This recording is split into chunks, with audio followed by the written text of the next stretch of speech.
Hi guys, I'm Rena from A Couple of Nerds, the girl part of the team, in case you couldn't tell. I hope you could. But Adam is busy at work today, and it's summer, so I'm fucking dying here. And we live in Texas. It's like 90, 100 degree weather.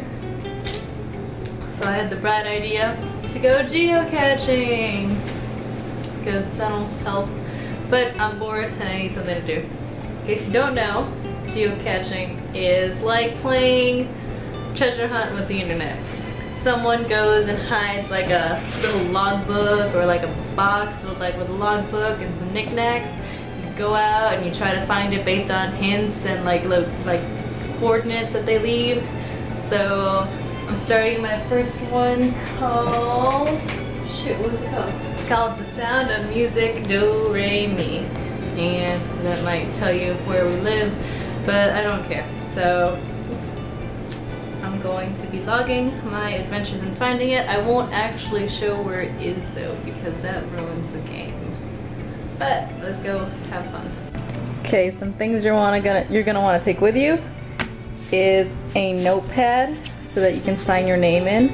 Now the caches you're supposed to find should have one of their own, but I like to bring one just in case they don't, so I can replace it. Pen, preferably not a Sharpie. It's the only thing I can find, and if you notice from our videos, I really like to write in Sharpie. And a neat little knickknack. Now, this is Altair from Assassin's Creed, but sometimes, I don't know if the one I'm going after has it, but they'll have neat little knickknacks that you can trade out for. You don't take one unless you bring a knickknack to trade. That's the rules. Okay, and also lastly, make sure you're wearing the appropriate outing wear, because sometimes they're on some rough terrain and you don't want to hurt yourself. But let's go.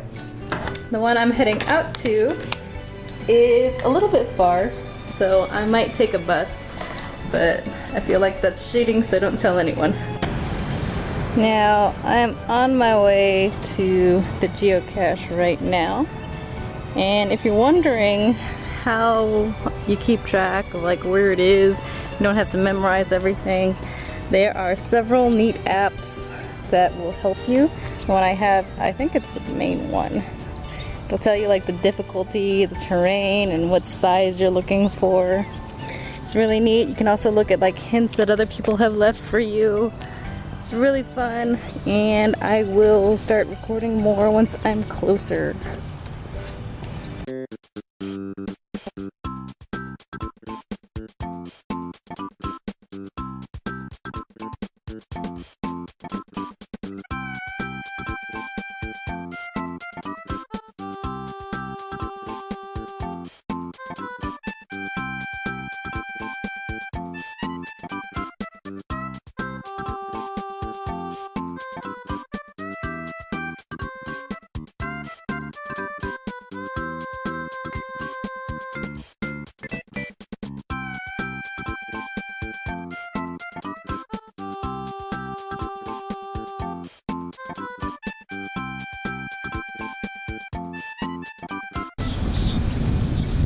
Alrighty, we're getting closer and closer to the spot, and you can tell because of that.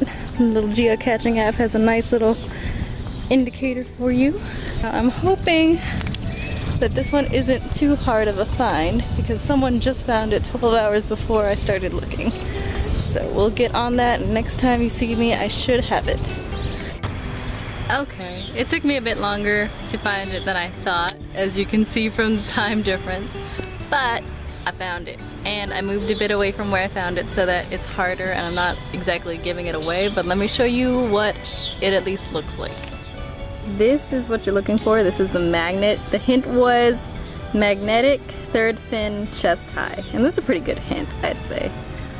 This is based off of like, you know, a buckshot, and it's an extra small.